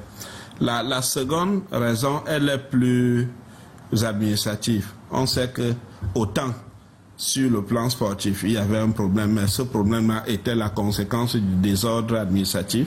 On aurait aussi profité de cette période-ci pour régler tous les petits sons dissonants qu'il y avait. Ça veut dire déjà Brice, déjà Moulunga et la fédération, qu'est-ce qu'il en est déjà Brice et ses adjoints camerounais, qu'est-ce qu'il en est déjà Brice et la FECAFOOT, qu'est-ce qu'il en est. On aurait profité de cela pour penser toutes ces plaies-là ensemble avec le groupe aujourd'hui, parce que ce que avec je deux vois, matchs sans pression. Voilà, ce que je donc, vois, l'une des rares fois ce que je vois, c'est le déplacement de septembre. C'est le plus crucial. Ce regroupement-ci devrait nous permettre de préparer ce regroupement à Praia. Est-ce que on a une chance que 3 ou 4 joueurs de cette équipe puissent être titulaires à Praia? Ce n'est pas très sûr. Donc on aurait profité pour vraiment asseoir quelque chose de plus solide. J'aurais fait autrement, mais je comprends qu'il ait choisi de faire de cette façon-là. Justement, je prends la balle au rebond. Est-ce qu'il y a des hommes dans cette équipe de Marc Brice qui peuvent bousculer la hiérarchie quand on voit là ici? Ou alors il a juste pris Non, je pense pas. Je réponds directement. Je pense pas qu'il y a des gens ici là qui viendront bousculer la hiérarchie. En fait, ils font leur temps et après ils font leur sac. Non, pas qu'ils font leur sac. C'est pas dans ce sens-là. Tu as dit bousculer la hiérarchie, c'est différent. Il faut faire attention. Tu sais. Je précise qu'on a au moins 9 à 10 cadors qui sont absents. Donc si vous enlevez dans cette liste 10 personnes, il reste plus grand monde. Tu veux quand même que je dise? Allez-y. Je pense que les Lions, on est en train de bâtir une équipe pour gagner des trophées, non? Ça, c'est clair. Et il est difficile quand même de gagner des trophées avec 11 joueurs. Ça, c'est vrai. Voilà, donc il en faut d'autres. Tu sais, le mérite ou la chance de Marc Brice, c'est que il est venu avec certaines idées, mais il a prouvé très rapidement un 11 entrant qui est assez potable, qui produit qui produit du jeu, hein, c'est-à-dire qui produit du jeu. Mais quand on a vu au niveau du fonctionnement, à l'évidence, celui qui a quand même fait un peu de travail au niveau des remplacements, il va se rendre compte que Brice, au niveau de ses remplacements, il tâtonne encore. Surtout au début. Une statistique pour en rajouter, depuis que Brice est là, on n'a jamais marqué après la 65e minute. Donc tous ces remplacements n'ont presque jamais été efficaces. C'est-à-dire au niveau du temps du coaching. Bien. Maintenant, donc, ça fait que au niveau du remplacement, de ces remplacements, tu as des joueurs de rechange, si je peux dire ainsi, et puis il se pose un problème. Tu vois, le 11 entrant commence généralement bien, et surtout lorsqu'on joue à Yaoundé, parce que oui, quand on joue à l'SCD, c'est autre chose, mais il y a des raisons techniques aussi par rapport à ça. Je peux les expliquer peut-être après. Bon, quand Marc Brice a donc la possibilité d'avoir des joueurs ainsi, il peut peut-être se dire, c'est-à-dire indépendamment des autres aspects, hein, parce qu'il est aussi possible qu'il ait fait cette liste-là, genre, bon, je suis même fâché, moi je voulais parler, parce que il y a des moments où il cherche la bagarre, même quand c'est pas... Non, je dis un peu, il faut dire les choses. Le comportement de Depuis un an, on est dans un contexte particulier. Le Brice qui est entraîneur, sélectionneur et qui fait du travail sur le terrain avec l'équipe nationale, moi j'applaudis. Hein. Le Brice qui cherche la bagarre quand il ne faut pas, je suis pas d'accord avec ça. Non. Tu ne peux pas, attends, on peut pas te présenter un micro, le micro après le tirage au sort de la CAN et tu dis que je n'ai pas peur de la Côte d'Ivoire, je n'ai pas peur de tout. Ça veut dire quoi ça? Bon, on peut par exemple, on peut donc revenir, c'est-à-dire c'était pour recadrer un peu les choses. Okay. Donc autant j'apprécie la manière dont il fait jouer les Lions, autant je ne suis pas d'accord de certaines de ses sorties, par exemple. Donc il faut que maintenant, donc il a cette fois-ci, il y a 2 matchs qui arrivent. Non, indépendamment de tous les autres aspects, on peut lire ça sur le plan sportif et sur le plan technique. Oui, j'ai pas toujours eu la possibilité d'avoir des joueurs de rechange. Donc je vais donner beaucoup de temps de jeu à d'autres joueurs, c'est-à-dire ceux qui ne sont pas régulièrement titulaires, afin de mieux les connaître. Parce que ce n'est pas quand tu as les joueurs pour 2 jours, 3 jours, Claubert l'a dit tout à l'heure, 3-4 jours au maximum qu'il est souvent avec les joueurs. Donc il vaut mieux pour moi d'avoir ces joueurs-là à plus longue échéance pour mieux les découvrir. Comme ça me fera, un meilleur panel de réserve au cas où peut-être mes titulaires pourrait être, oui, ça peut arriver, non, que les titulaires ne soient pas ce genre de choses. Et à ce moment-là, ça peut s'expliquer. On peut comprendre peut-être les choix qui ont été faits de cette manière. Même en même temps, on aurait pu dire, c'est vrai aussi que la saison a été longue pour certains joueurs. Pour tout le monde. Oui, donc oui. L'équipe de France a tous ces hommes. Attention, c'est pas la même. Sauf les blessés. Attention. Et ça aussi, c'est un problème. Il faut dire rapidement, il préfère, puisque là, en tant qu'attaché, je suis obligé de répondre rapidement. Allez-y, vas-y. Oui, si tu joues un match amical contre la France, tu es le Cameroun, tu joues un match amical contre la France, ce n'est pas comme aller jouer un tournoi amical contre le Népal. Attention. Je suis d'accord. Moi, je joue pas le Népal, on joue l'Ouganda qui est qualifié pour la CAN. Oui, et maintenant, l'un des 4 facteurs majeurs directs de la performance, c'est le facteur psychologique et mental. Donc, si tu prends un joueur qui, lui, a beaucoup plus envie d'aller se reposer, et tu lui demandes de venir. Vraiment, pas le maillot des Lions de pour se reposer. Ah, tu as beau dire ça, c'est des humains. Mais tu lui demandes de venir jouer contre l'Ouganda, contre le Népal, contre la Guinée équatoriale, contre je ne sais pas moi quoi, une équipe, je ne sais pas moi quoi. Ce n'est pas la même chose. Juste le Zalan et l'Ouganda. Ce n'est pas la même chose que de leur demander de venir jouer contre l'Argentine qui est champion du monde, contre l'Espagne qui ce n'est pas la même chose. Quand tu leur demandes de venir jouer contre l'Espagne, automatiquement les gars, ils ont une motivation. Tu n'as même pas besoin de leur parler. Et là ici, c'est pas la même. Il faut parfois faire il faut connaître l'humain, il faut connaître l'esprit humain, comment est-ce qu'il fonctionne aussi. Ça permet de faire de meilleurs choix. Bien. Donc, oui, maintenant, donc, il a appelé les joueurs, peut-être qu'il aurait pu appeler les autres aussi pour, comme Claubert a dit, les avoir pour plus longtemps pour continuer à créer une vie sociale qui va bien souder le groupe. Bon, lui-même, il a dit que depuis qu'il entraîne, il avait jamais vu un groupe qui était autant soudé. Peut-être qu'il s'est satisfait de ça pour dire que, ok, les autres, je vais donc leur donner plus de temps de jeu pour voir un peu. Jacques Vassel, comment rentabiliser cette journée FIFA, cette compétition, ce mini tournoi amical pour septembre? Parce qu'en septembre, ça passe ou ça casse. Mais tout dépend déjà des objectifs assignés au coach. Est-ce qu'on est en pleine reconstruction? Est-ce qu'on veut le résultat? Non, même en sélection nationale, on reconstruit, mais il faut le résultat. L'objectif du coach était de qualifier au Cameroun. Les missions du coach sont 2. Qualifier le Cameroun pour la prochaine CAN et le prochain mondial. Premier objectif atteint. Le deuxième, soit ça passe, soit ça casse en septembre. Super. C'est donc une incongruité. On parle football, qui est universel. Non, le football n'est pas universel. Oh là là. Le football. Non, je préfère répondre une fois. Il faut faire attention. La manière dont. Déjà, ils ne jouent pas de la même manière. Et en plus, il faut tenir compte d'une chose. Mais André Mirabeau Maroc, au final, l'équipe nationale du Cameroun est une arme politique et diplomatique. On cite les lions indomptables dans les discours politiques tous les jours. On est même dans une année électorale. Si les lions commencent à perdre la 8-0, 150-0, ainsi de suite, tu crois que ça va pas, le politique ne va pas en tenir compte? André Mirabeau, j'espère que maintenant vous n'allez pas me couper, vous allez me laisser. Bon, allez-y. D'accord, ok. Le football, il est universel. C'est pas une invention camerounaise. Ça, c'est clair. C'est comme un journaliste. Comme pratique de sport. On n'apprend pas à créer le fil à couper du beurre. Allez-y. On n'invente rien. C'est un sport qui est là, qui est universel. Avec ses codes. Et ses codes. Alors, quand on dit on reconstruit, c'est une chose. On reconstruit, ça veut dire qu'on prend le temps pour préparer les victoires futures. C'est ça un sport. Mais si on dit on reconstruit en même temps, on veut le résultat, c'est une incongruité. Non, c'est pas incompatible. Ok. Mais c'est pas incompatible. J'ai dit c'est une incongruité. Mais c'est pas incompatible. Ça veut dire que si on dit on reconstruit, on met la prime à la reconstruction et le résultat, c'est un bonus.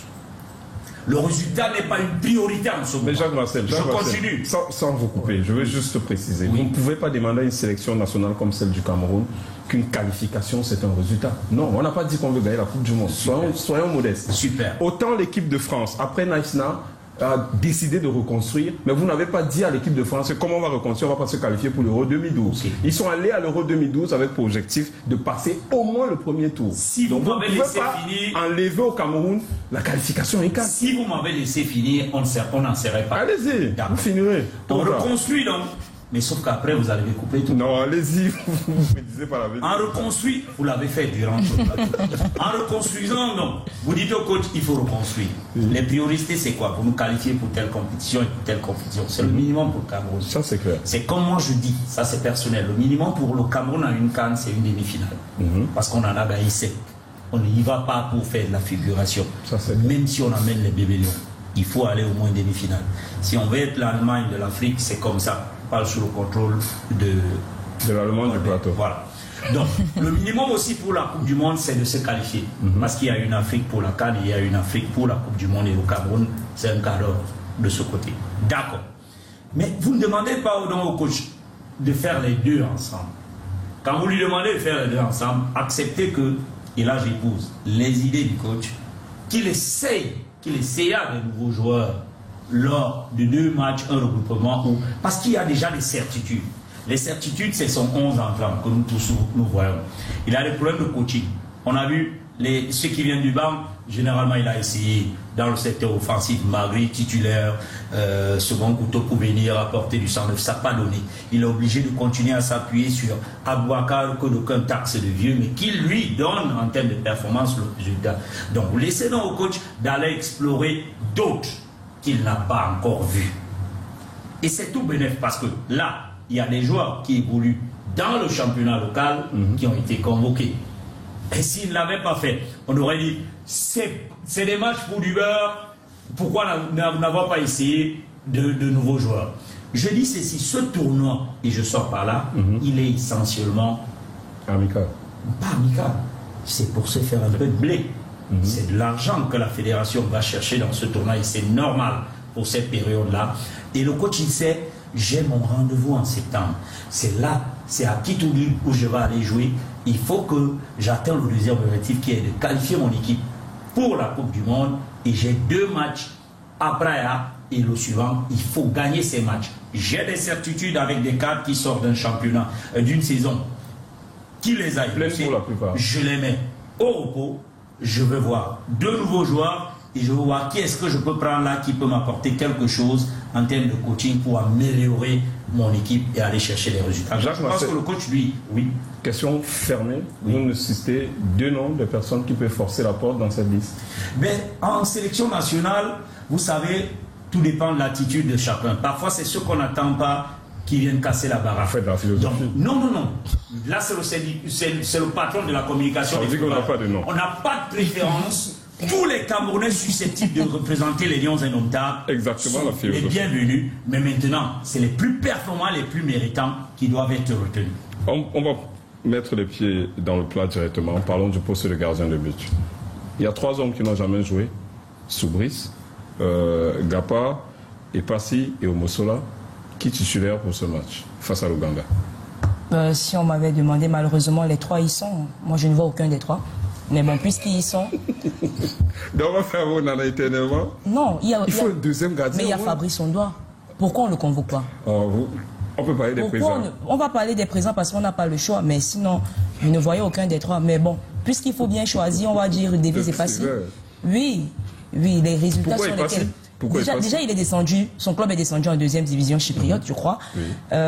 Et passé quand même parce que... Il a pris une tonne de buts, hein. Et passé parce que je pense qu'en termes d'expérience, il est celui qui a la plus grande expérience des compétitions internationales, surtout avec les Lions indomptables. On ne va pas retirer le beau travail qu'il a fait en Coupe du Monde. Face au Brésil. Face au Brésil. Je pense que c'est même plus par reconnaissance que je mettrais plus Davies et Passy à ce poste. Ok. Quel gardien?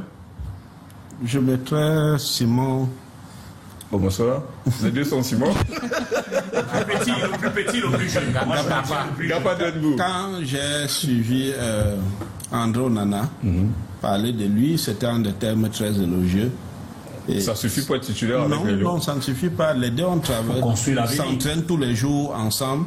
Et je ne peux pas penser qu'Onana ne soit pas qualifié pour détecter. Oui, je dis c'était en termes très élogieux. Et surtout qu'il a été éternellement sur le banc, à la Coupe d'Afrique, à la Coupe du Monde et tout ce qui va avec. Enfin qu'on le voit en maillot vert rouge des autres. Puisqu'on parle de reconstruction, je lui ferai confiance. Mais une minute pour repréciser ce que je disais tout à l'heure. Les deux approches ne sont pas complètement opposées. Marc Brice a... Reconstruction et résultats. Non, je ne sais pas dans la reconstruction et résultats. Utiliser les cadors pour cette période. Voilà, Marc Brice Marc Brice a une ossature que nous connaissons tous, qui tourne autour... Il a même utilisé le même 11 de départ à 5 reprises. Voilà, qui tourne autour de 14 à 15 joueurs. Donc s'il les avait convoqués, il aura encore eu 10 jours. On ne peut pas gagner une compétition à 14 ou à 15. Oui, je dis, il aurait encore eu la possibilité de prendre 10 nouveaux. De prendre 10 nouveaux joueurs pour il peut même faire une liste de 40. Finalement, ce sont les invités qui vont te donner l'occasion et prendre, assurer la modération jusqu'à la fin. Non, j'ai dit, il aurait pu. Il est plus chaud que nous. Prendre son ossature. Et convoquer 11, 10 autres joueurs, ça veut dire chaque première mi-temps, il va avec ses certitudes et clair. Après, il donne du temps de jeu aux autres pour voir qui peut prendre. D'autant plus qu'il a 2 matchs. Oui, d'autant plus qu'il a 2 matchs. Donc, il était possible d'utiliser les 2 options. D'utiliser les 2 options. Maintenant, au niveau le coach est recruté pour reconstruction, tout ça, on tourne autour de ça. Lorsqu'on s'appelle le Cameroun, si on ne peut pas se qualifier pour une Coupe d'Afrique des Nations ou même une Coupe du Monde avec 10 tickets africains, ce serait un scandale. C'est une faute professionnelle. Coupe du Monde avec 10 pays africains potentiellement en lice, quand même. Surtout que Mirabeau, on a vu ça avec d'autres sélections. Oui, mais ça, on ouvre, c'est un peu plus large et pour la première fois, on y est. Surtout que si tu me permets, Mirabeau, on sait très bien, et vous l'avez encore mentionné, que le Cameroun n'arrivait pas à marquer à la 62e minute. Après la 65e minute. Ça veut dire que le noyau dur de Marc Brice arrive à performer en première partie de rencontre. Toujours. Ça veut dire que les remplacements pour lui ne sont pas encore idéaux. Ne lui apportent rien. Ça veut dire qu'il n'a pas trouvé encore les hommes idéaux pour procéder au remplacement permettant au Cameroun de sortir. C'est donc probable que cette compétition aurait donc pu être une occasion pour lui de venir avec son noyau dur, mais de chercher ceux-là qui pourront être greffés à la sélection nationale pour que dans les prochaines éditions, encore lors des prochaines échéances, qu'on puisse avoir de bons remplacements en deuxième partie. Pourquoi pas des buts aussi, hein. Pourquoi Il faut mettre les seconds couteaux aussi en confiance. Vous savez, c'est mental. Pour créer le doute sur les titulaires. Oui, pour créer. Est-ce que l'objectif de Marc, c'est de créer le doute? Pour les mettre en confiance, parce que ça peut être un problème de confiance. Parfois, on a des joueurs qui performent en club, mais qui viennent en sélection et n'arrivent pas à performer. Maintenant, pour les mettre en confiance, c'est de leur donner le temps de jeu, les rassurer, discuter avec eux, passer du temps avec eux, leur dire ok, peut-être vous ne viendrez pas pour commencer, mais vous pouvez partir du banc et changer le destin du match. Donc, leur donner S'ils ne viennent pas avec cet état d'esprit, ils viennent avec quel état? Non, l'état d'esprit, c'est le coach qui construit, c'est mental. Mais après, quand tu viens en sélection nationale, tu viens avec l'état d'esprit déjà un mental préparé. En 2 minutes, il faut faire le boulot, non? Attention, ça dépend de ce que le coach. Et là, je parle sous son contrôle, c'est le coach qui crée l'état d'esprit. Il vous a dit tout à l'heure que le coach, vous pouvez être super dans le club, il ne vous retient pas parce qu'il voit que l'état d'esprit que vous avez, ça ne cadre pas avec l'état d'esprit de ce qu'il veut mettre en place. C'est pour ça que Faye Collins s'est convoqué, pourtant, même quand il n'avait pas de Parce que justement, dans le groupe, il ne vient pas pour jouer, il est là justement parce qu'il peut motiver. Il est l'accompagnateur psychologique des sélections. Voilà, il joue un rôle. Hugo Lloris a été au banc de touche à Tottenham, il venait en sélection titulaire. C'est ce que je dis. Il y a une vie sociale à préserver au sein d'un groupe, ça c'est important. C'est pour ça que le doyen Aboubacar est là. Non, mais je dis pour cette sélection où il n'y a pas de cadeau. Je pense il n'y a pas de grands enjeux. Non, pour Aboubacar Vincent, peut-être que je me trompe, mais Aboubacar Vincent est à la poursuite d'un record. Aussi, ça peut être une raison. Donc ça peut s'expliquer. Ça peut expliquer sa présence ici. C'est vous qui le trouvez, mais lui il a des objectifs. Vous savez que c'est un tournoi amical, il y a des noms qu'on va absolument voir. Hein. Si tous ne sont pas là, oui, coach, revenons. On poursuit la tournée toujours sur les potentiels titulaires. Pour vous, le bon gardien, c'est qui? J'insiste sur ça. Oui, je ne serais pas étonné que ce soit Ipassi. Ipassi, pourquoi? Parce qu'Ipassi, lui, il a déjà eu à jouer. Et Omosola, il vient alors pourquoi? Personne ne cite son nom. Tous les joueurs qu'on appelle ne vont peut-être pas jouer. En plus, le truc avec l'affaire des gardiens, c'est que c'est un toujours, non? Après, vous pouvez faire un remplacement. Je pense qu'il y a une fois, parce qu'une fois j'ai discuté avec Alexandre Belli, pour un match, il avait fait jouer. Il a dit qu'il les avait convoqués. Il les avait appelés comme ça. Il leur avait parlé, il dit d'abord toi et toi, vous êtes d'abord des cousins. Je sais pas pourquoi c'est vous bagarrez entre vous. Bon, ce que je vais faire, tu vois. C'est 90 minutes, tu auras 30 minutes, tu auras 30 minutes, tu auras 30 minutes. Donc, je veux plus votre bagarre là. Bien, maintenant je dis donc ça aussi. Oui, je dis au mot et passé, oui, en Coupe du Monde, on l'a vu jouer. J'ai même peut-être la faiblesse de penser que André Onana, même dans la tête des sélectionneurs, c'est que si André Onana, dans les matchs passés là, c'est-à-dire s'il n'est pas disponible, celui à qui on va demander d'aller jouer, qui serait peut-être le mieux préparé actuellement à jouer à ce moment-là. Le numéro 2, parce que je vous pose la question parce qu'on a de la peine à voir le vrai numéro 2. Voilà, ce serait Ipassi, parce que lui, il a déjà eu à discuter de haut niveau. Voilà, maintenant, Brice peut aussi donner la chance aux deux Simon, notamment à Simon Gapa. Parce que je pense quand même que Brice est suffisamment proche de André Onana. Je pense qu'ils échangent de temps en temps. J'ai vu lors du... Je crois que c'était le dernier match aussi où Sambangui n'était pas titulaire. Oui, il y a longtemps, il fait le boulot avec Brice. Voilà, il s'est rapproché de Brice. Ils ont échangé et après il a les adaptés. Ça a fait... Mais c'est lui qui est... Attention, un entraîneur, c'est lui qui décide. Il a le droit de consulter n'importe lequel de ses collaborateurs, même s'il s'agit d'un joueur. Même le gars qui est en tribune là-bas, peut-être qu'il a confiance en quelqu'un qui est là-bas dans les tribunes. Il n'est pas obligé de parler directement avec son adjoint.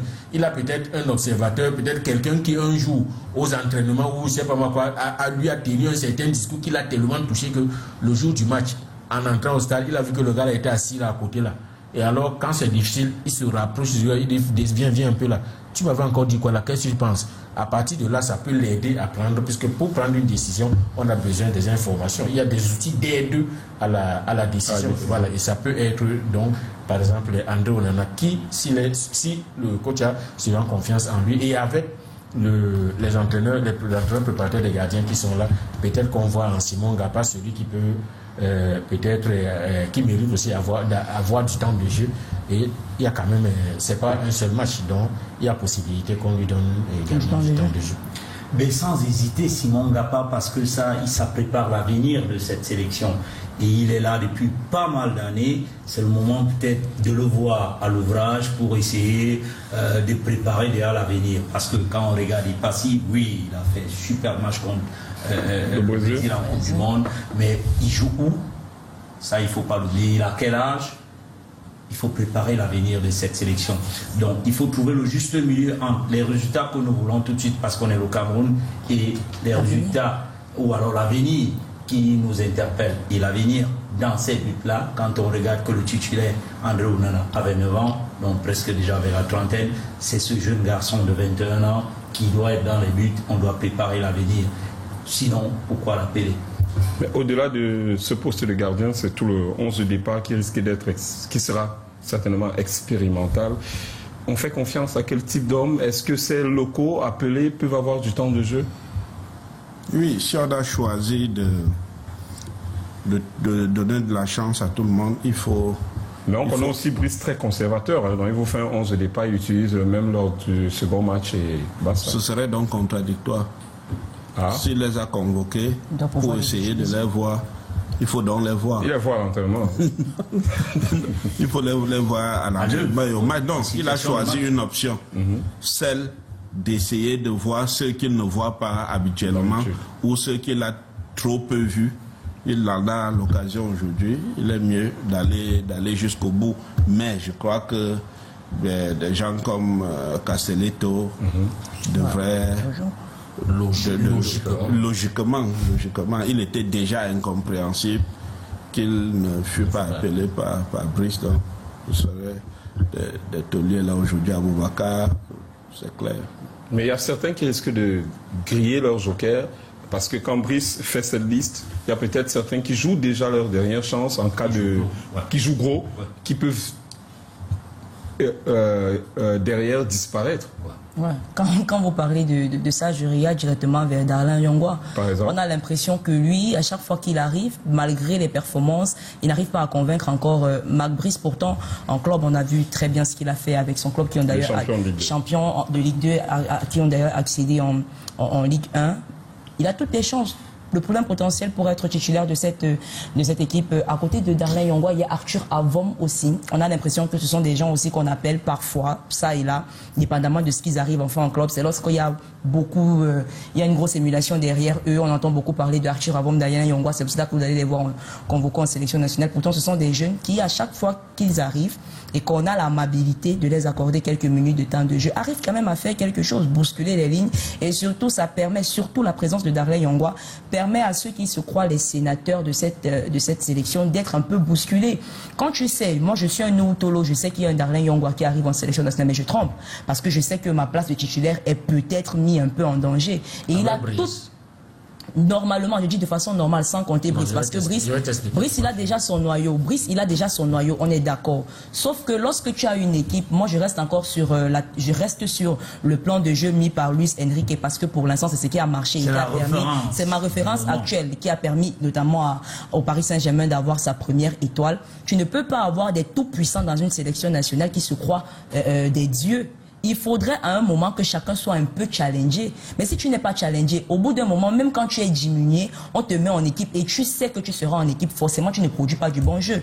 Par contre, lorsque tu sais que ma place est en danger, j'ai pour obligation de toujours être à 100% et d'apporter un certain résultat, mais tu donnes le meilleur de toi-même. Si Brice veut faire comprendre à son pseudo-noyau dur, parce qu'on en parle beaucoup là, et les faire croire que ce sont eux qui sont les joueurs, vous n'avez rien à craindre, que vous arrivez à performer en club ou pas, sachez que c'est sur vous que je compte, c'est un problème. S'il a pris part à ce tournoi et s'il a décidé de convoquer des joueurs qu'on n'a pas encore eu l'occasion de voir en sélection nationale, c'est pour les tester, c'est pour qu'ils challengent les cadres et c'est surtout pour qu'on ait une équipe nouvelle qui pourra marquer à plus de la 65e minute. Et surtout pour qu'on ait un banc de touche profond.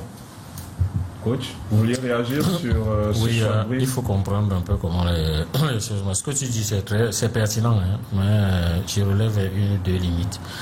Tout simplement, c'est que en football, hein, il y a deux choses. C'est que on est en même temps coéquipier et concurrent. Ça, c'est voilà, bien. Maintenant, l'esprit de concurrence doit être sain. Oui, il faut qu'il y ait une concurrence saine. Mais l'esprit de concurrence, lorsqu'il est exacerbé, détruit l'esprit de groupe. C'est vrai. Or, on a besoin de l'esprit de groupe pour réussir ensemble. Voilà, pour qu'on vous dit qu'on peut s'estimer le meilleur, mais accepter qui est challenge. Oui, tu gardes ça pour toi. Tu peux être bon donc pour que le groupe marche bien. Tu vois, il faut diminuer l'ego. La concurrence, l'état de concurrence. Diminuer la concurrence, ça ne veut pas dire qu'on ne travaille pas. On doit se préparer pour être prêt à jouer. Mais ça ne veut pas dire que on est dans une concurrence qui nécessairement va mettre mon coéquipier en... C'est pour ça que les coachs définissent la hiérarchie avant, dans certains cas. Certains coachs, notamment à certains postes. Il y a des postes... Ou qui sait que tu arrives comme substitut. Lorsque la concurrence est exacerbée, elle peut détruire. D'autant plus qu'ils s'entrechauffent. Oui. Maintenant, vous allez constater que la plupart des équipes qui gagnent beaucoup, quand, je ne sais pas moi quoi, Hakimi marque le but, son concurrent direct, donc qui est assis au banc, plus content. C'est lui qui va courir pour le porter, que des gars, merci, tu t'as semblant. Voilà, c'est ça qu'on appelle. À ce moment-là, l'esprit de concurrence a été. Oui, parce que c'est l'esprit de. L'équipe voilà. Et si Hakimi se fait mal, et quand le gars qui est là, il ne va pas souhaiter qu'Hakimi se fasse mal, hein. Il va faire le meilleur match possible pour qu'on nous gagne. Maintenant, si on demande à Hakimi que bon, tu as beaucoup, je sors, le gars entre. Hakimi va dire que le gars va faire le boulot, tape, c'est ça, ce genre de choses qu'on veut voir au sein d'une équipe, tu vois. C'est l'état d'esprit. Bien. Mais après, ce n'est pas ça l'objectif. L'objectif, c'est que Hakimi, qui est déjà titulaire de l'équipe ou encore du club, sache qu'il va jouer à 100%. Effectivement, parce que derrière, s'il ne fait pas le boulot, quelqu'un ne sera automatiquement. Un top player n'a même pas besoin d'avoir une menace derrière pour performer. C'est-à-dire un joueur qui est psychologiquement et mentalement bien préparé, c'est ce qu'on appelle le sens des responsabilités. Quand on compte sur toi, tu n'as pas le droit de décevoir. C'est ça qu'on monte. Tu n'as pas besoin. Lionel Messi n'a pas de concurrent. Hein.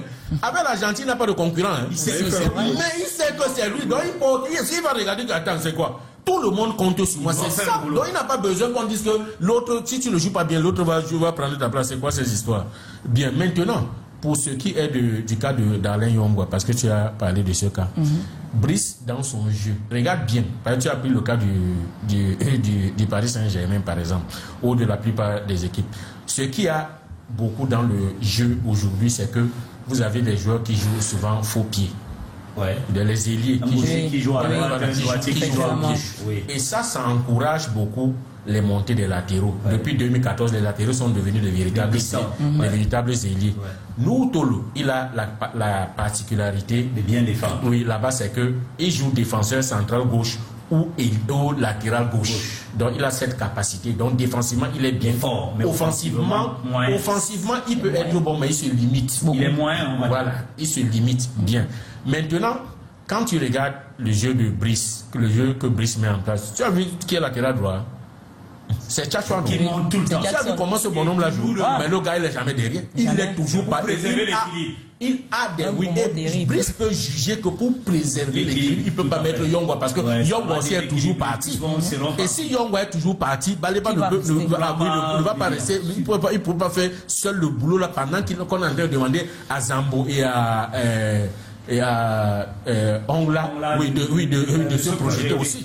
Donc à ce moment-là, il peut faire encore que celui qui est devant nous, Tolo, c'est souvent Bassogok, et qu'il est bouché, et lui il ne libère pas le couloir, donc il n'entre pas pour libérer le couloir, lui-même il déborde pour centrer. À ce moment, le travail de l'autre n'est plus très important devant. Donc, ça devient donc une chasse gardée de nous, Tolo? Non, ce n'est pas une chasse gardée, c'est que quand Yongwa qui doit jouer, ce n'est plus uniquement sur ses qualités offensives qu'on va voir. On va lui demander parfois d'assurer le travail défensif derrière, c'est-à-dire ce qu'on appelle la défense permanente. Il y a des moments où, même quand les Lions sont en train d'attaquer, on demande que les deux défenseurs centraux vont rester. Toi aussi, ne monte pas beaucoup. Mais si c'est un gars qui, même si vous lui dites à lui, il est toujours parti, à ce moment-là, il peut y avoir des problèmes d'équilibre au sein de l'équipe. Super. Dernier tour de table. Oui. Non, je voulais rebondir sur ça. C'est assez intéressant ce que le coach dit. Je vais un peu soutenir Manuela dans ce qu'elle dit, sans être contre ce que le coach dit.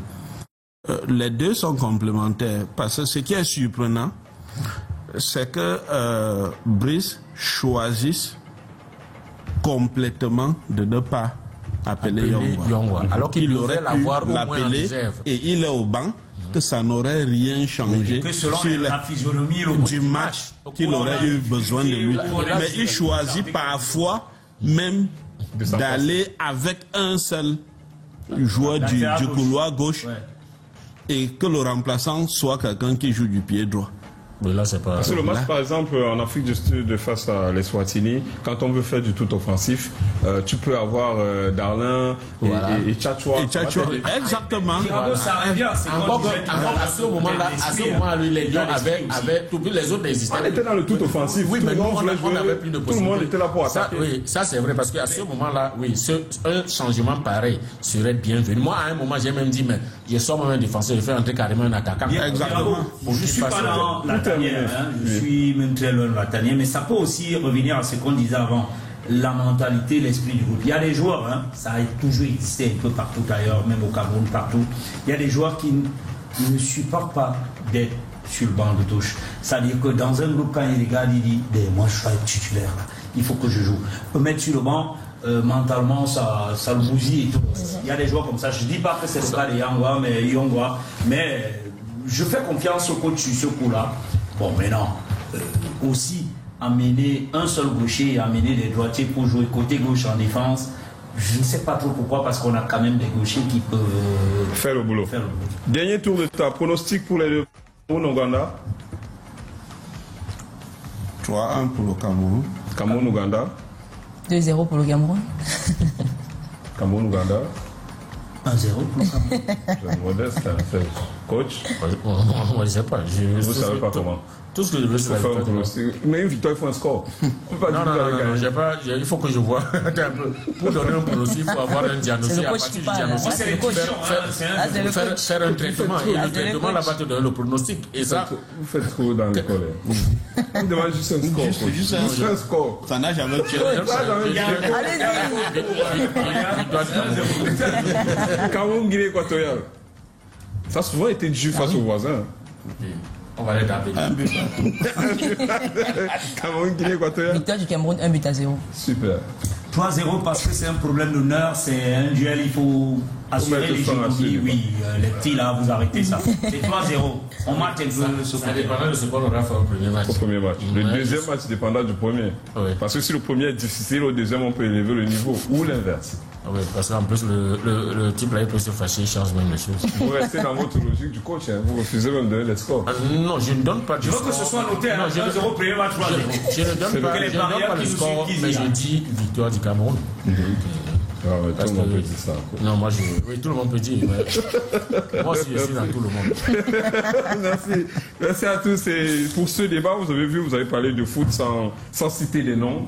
On connaît bien ces noms qui animent notre mouvement sportif. Et c'est bien, on peut parler de foot comme ça en parlant de tactique, en parlant de prestations, en parlant de performance. Et c'est aussi bien pour les téléspectateurs. Évidemment, restez sur Canal International, gardez la télécommande. À bientôt.